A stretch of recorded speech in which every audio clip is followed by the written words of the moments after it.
அடுத்தபடியாக படக்குழுவினரிடம் ஏதாவது கேள்விகள் இருந்தால் கேட்கலாம். சார் எந்த கேள்வியும் இருக்காது, எல்லாம் எஸ்கேப். உங்களுக்கு தான் கலையரசன் சார், உங்களுக்கு தான் கேள்வி. அண்ணா, ப்ரெஸ் மீட்டு ஆடியோ லான்ச்சிங் எல்லாம் கொஞ்சம் ஃபேக்காக இருக்கும். நீங்களே சினிமாக்காரங்க, நீங்கள் ஃபேக்காக இருப்பீங்களா? கேள்வி கேட்குறேன், நாங்கள் ஃபேக்காக இருப்போமா? அதை சொல்லுங்கள். இது எப்படி எப்படி பேசுகிறப்ப சொன்னீங்கல்ல.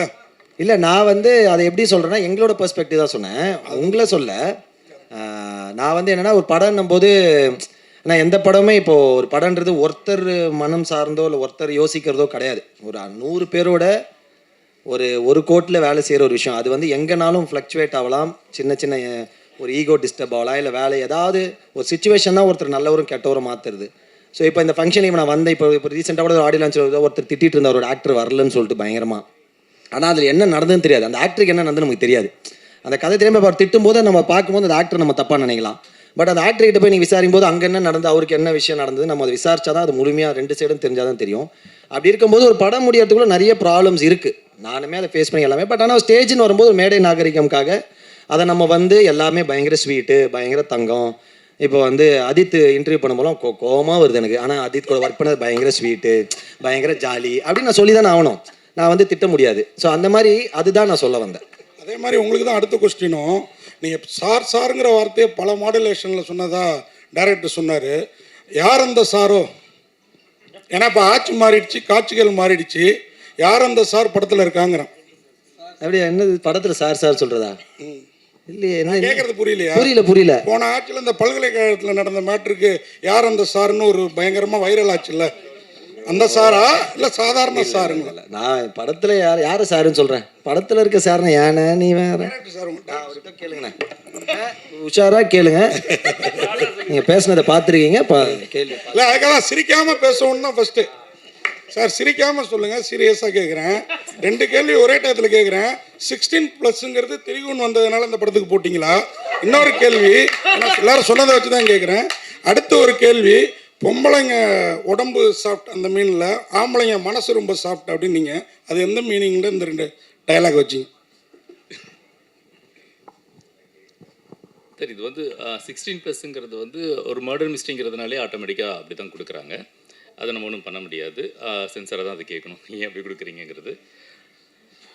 பெண்கள் உடம்பு சாஃப்ட்டு, அதே மாதிரி ஆண்கள் மனசு சாஃப்ட்டுன்னு நான் சொல்லியிருக்கேன். பட் அது நீங்கள் வேறு எந்த அர்த்தமும் கிடையாது. பெண்கள் எவ்வளோ சாஃப்டாக இருக்கிறாங்கன்னா அவங்களுடைய கேரக்டர், அவங்களுடைய குணம் அப்படிங்கிறது மாதிரி தான் அது போகுது. அது ரொம்ப அமைதியானவங்க, ரொம்ப மென்மையானவங்க இல்லை, அது ஓட்டுறாங்க. அதெல்லாம் அதுக்கப்புறம் நடக்குது. அவங்க வீட்டில் இருக்கிற ஆண்கள் பெண்களாக இருக்கிறதுனால. டேரக்டர் சார், இந்த படம் சீரியஸ் சொன்னீங்க, சீரியஸாக போவோம், டைலாகே இல்லை விதாத் சார் அப்படின்னு சொன்னீங்க. பட் ஆனால் எல்லாமே மேடையில் சிரிச்சின்னு வேற இருக்காங்க. சீரியஸான விஷயத்த விதாத் சார் சொல்லி ஓடிடு மாட இந்த படம் அப்படின்லாம் கேட்டிருக்காரு. இதை எப்படி பார்க்குறீங்க இந்த மேடையை? ரொம்ப ஜாலியாக இருக்குது. இங்கெல்லாம் இந்த டீமை படம் முழுக்க அப்படி தான் இருந்தாங்க. அது இங்கே அப்படியே கண்டினியூ ஆகுது. எனக்கு வித்தியாசம் தெரியல. இல்லை, அவர் சொன்ன டைலாக் கூட உங்களுக்கு ஜாலியாக தான் எடுத்துக்கிச்சா? இதே இந்த படம் ஓடிடுமாடா அப்படின்னு கேட்டார். அப்போது இல்லை இல்லை அது இல்லை, இந்த படம் ஓடுங்கிற நம்பிக்கை முதல்ல அவருக்கு தான். எனக்கு ஆக்சுவலி கான்வர்சேஷன் சீரியஸ்லி படம் ஓடுங்கிற நம்பிக்கையில் தான் எல்லாருமே நடித்தோம். படம் 100% ஓடும், அதிலெல்லாம் டவுட்டே கிடையாது. நமக்கு ஒரு லேட் ஆனவுடனே நமக்கு தோணுல, நிறைய படங்கள் இன்றைக்கி ட்ரெண்டு செட் ஆகுதுல்ல, ஒரு மாதிரி படம் செட் ஆகும்போது நம்ம ஒரு 1 இயர் ஆயிடுச்சு, கரெக்டாக இருக்குமா அப்படிங்கிற ஒரு மைண்ட் செட் இருக்கும், எல்லாருக்கும் இருக்கும். அது நீங்களாக இருந்தால் நானாக இருந்தால் இருக்கும். அப்போ இருக்கும்போது நாங்கள் படம் பார்க்கல, ட்ரெய்லர் ரொம்ப கழித்து ட்ரெய்லர் பார்க்குறோம். உண்மையிலே எனக்கு ரொம்ப பிடிச்சிருந்தது. பரவாயில்ல, படம் ஓடின்னு. அது ஆனஸ்ட்டாக சொல்கிற விஷயம். 100% இன்றைக்கி இவ்வளோ பேரும் ஒவ்வொருத்தர் ஷூட்டை விட்டுட்டு அவங்களாம் இருக்கிறாங்கன்னா, இந்த படம் எல்லாருக்குமே ஒரு அடுத்த கட்டத்துக்கு எடுத்துகிட்டு போங்கிற ஒரு பெரிய நம்பிக்கையோடு தான் இருக்கிறோம். அதனால் அந்த டவுட்டெல்லாம் கிடையாது. பேசுகிறது என்னன்னு கேட்டிங்கன்னா, இப்போ இந்த ஃப்ரீடம் எனக்கு அந்த இயக்குனரும் கொடுத்துருக்காங்க, ப்ரொடக்ஷன் கொடுத்துருக்காங்க. எங்கள் எல்லாருக்கும் இப்படி அழகாக பேசுகிறது, மனசுக்குள்ளே இருக்கிறத பற்றி கூட ஓப்பனாக பேசுகிறோம்ல. இல்லைன்னா அது இங்கே வேண்டான்னு சொல்லியிருப்போம், கட் பண்ணியிருப்போம். விதாத் சார், டேரக்டர் பேசும்போது சொன்னாங்க, எல்லாரையும் ஏமாற்றினேன்ட்டு. இப்போ ஸ்டேஜில் பேசும்போது உங்களுக்கு என்ன தோணுச்சு? அடா பாவி, உங்க கூட இந்த படமே பண்ணக்கூடாதுன்னு நினைச்சீங்களா இல்லை அடுத்த படம் பண்ணுவீங்கன்னு நினைச்சீங்களா? இல்லை தலைவர் வந்து எல்லாருக்கும் தான் கேட்குறது கேள்வி. இல்லை தலைவர் கொஞ்சம் என்னென்னா ஒரு விஷயத்த வந்து நீட்டி அதுக்கு நம்ம புரிய வைக்கிறதுக்கு ஒன்று பேசுவாங்களா, அது மாதிரியே தான் எல்லாத்தையும் பேசுவார். அப்போ நம்ம சில சமயம் என்ன பண்ணுவோம்னா, அவர் பேச வரானா அப்படியா அப்படின்னு நம்ம மைண்டில் எங்கேயோ போயிடும், திருப்பி அந்த இடத்துக்கு வருவோம். அவர் வந்து கொஞ்சம் லென்த்தியாக பேசுவார், அவருடைய பழக்க வழக்கம், அது ஒன்றும் பண்ண முடியாது. டேரக்டர் சார், மூன்றாவது கண் தான் இன்றைக்கி முக்கியமாக இருக்குது. ஏன்னா இன்றைக்கி சமூகத்தில் நடக்கிற எல்லா கொலைகள், எல்லா ட்ரக்ஸ், எல்லா பாலியல் தொல்லை எல்லாத்தையும் கண்டுபிடிக்கிட்டே மூன்றாவது கண் தான். ஸோ இந்த மூன்றாவது கண்ணுன்னு முன்னே வந்து சிவன் கண்ணை தான் சொல்லுவாங்க, முக்கண் அதை தான் பண்ணுவாங்க.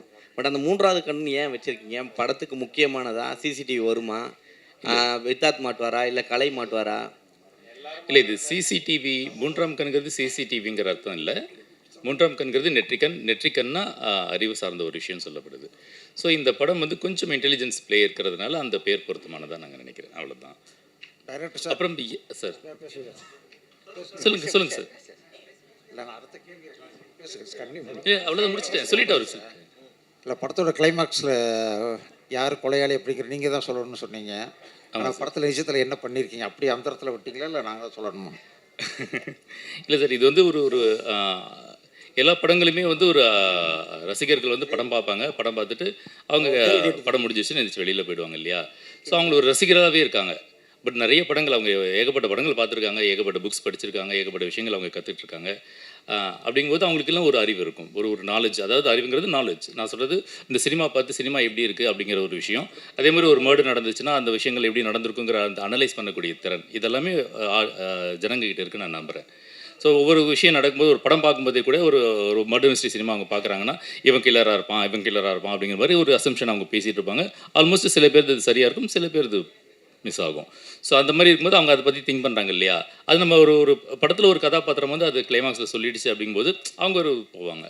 பட் இதை ஒரு டிஃப்ரெண்ட்டாக அந்த ஆடியன்ஸே சொன்னால் எப்படி இருக்கும், ஆடியன்ஸை ஒரு ஹீரோவாக்குனா எப்படி இருக்கும், படம் பார்க்குறது மட்டும் இல்லாமல் அவங்களே ஒரு கதாபாத்திரம் உள்ளார வந்து ஒரு போலீஸாக உள்ளார வந்து இந்த உண்மையான கில்லரை நீங்கள் கண்டுபிடிச்சி சொன்னீங்கன்னா ரொம்ப நல்லாயிருக்கும் அப்படிங்கிற ஒரு இன்டென்ஷன் இருந்தது. அப்படி ஒரு ஐடியா தோணுச்சு, அதுதான் இந்த. அதான் அப்போ தான் ஆடியன்ஸ் தான் மூன்றாவது கண் அப்படின்னா?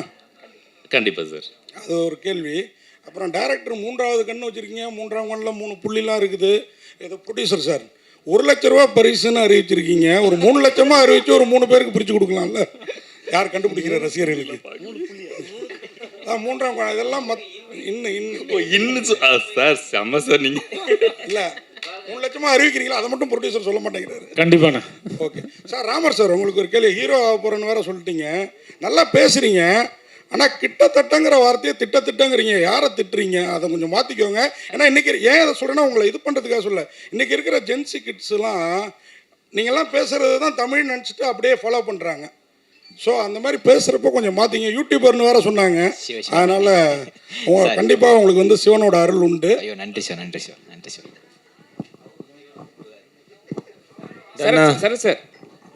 சார் டேரக்டரானே சார் அண்ணே சொல்லுங்கண்ணே.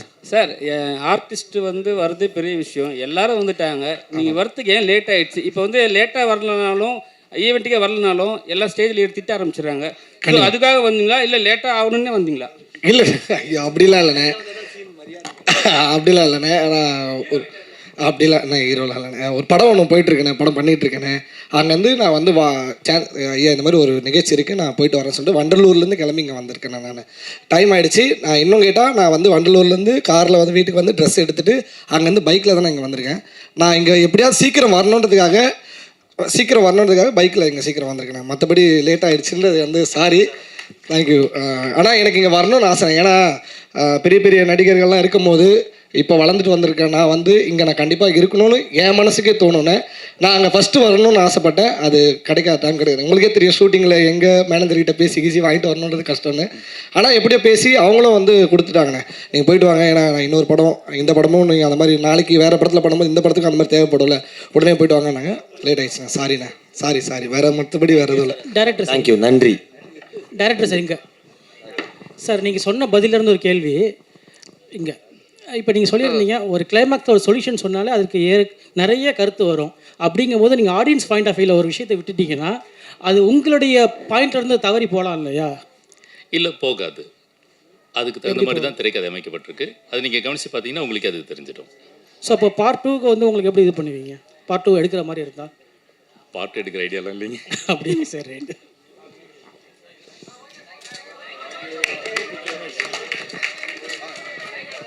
சொன்னேன்.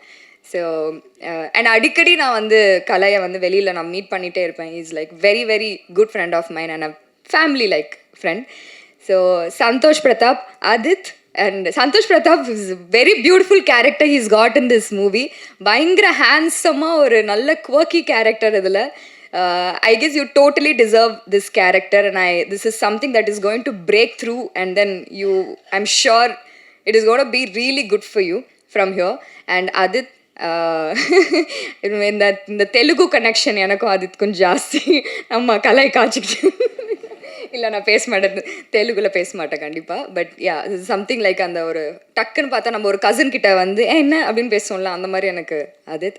அண்ட் ஸ்பெஷலி இந்த ப்ரோமோ சாங்கில் பார்த்தீங்கன்னா ராதிகா மேம் எனக்கு வந்து you gave me the opportunity to show my talent.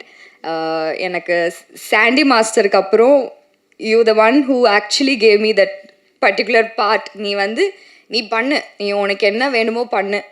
அங்கே வந்துட்டு நான் கொரியோ பண்ணல, நீ இதை ஃபீல் பண்ணி அந்த ஒரு பர்டிகுலர் பிட் வந்து நீ ஃபீல் பண்ணி உனக்கு என்ன தோணுதோ பண்ணுன்னு சொன்னாங்க. அதில் எனக்கு ஏதாவது மிஸ்டேக்ஸ் இருந்தது இல்லை எங்கேயாவது பெட்டர் பண்ணணுன்னா அவங்க என்னை கைட் பண்ணியிருந்தாங்க. Thank you so much ma'am. It means a lot.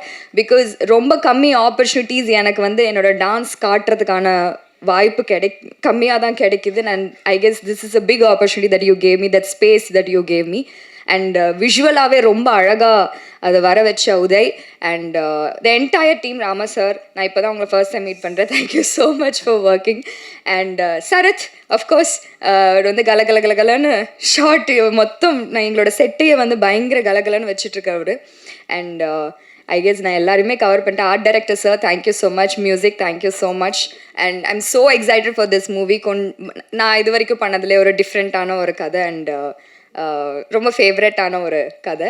And Satish sir, thank you so much. Rajesh sir, thank you. And all the ADs and everybody, all the technicians, thank you so much. Please படம் பாருங்கள். June 12th வருது. இது வரைக்கும் வந்தவங்க யாருமே அதை சொல்லலை, நான் சொல்லிடுறேன், ரெஜிஸ்டர் பண்ணிடுறேன். ஜூன் 12th வருது. கண்டிப்பாக உங்களுக்கு எல்லாருக்கும் பிடிக்கும். நீங்கள் பார்த்துட்டு அது யாருன்னு கண்டுபிடிங்க, அந்த டீசரில் சொன்ன மாதிரி. And I'll be looking forward for all your feedback. Thank you so much.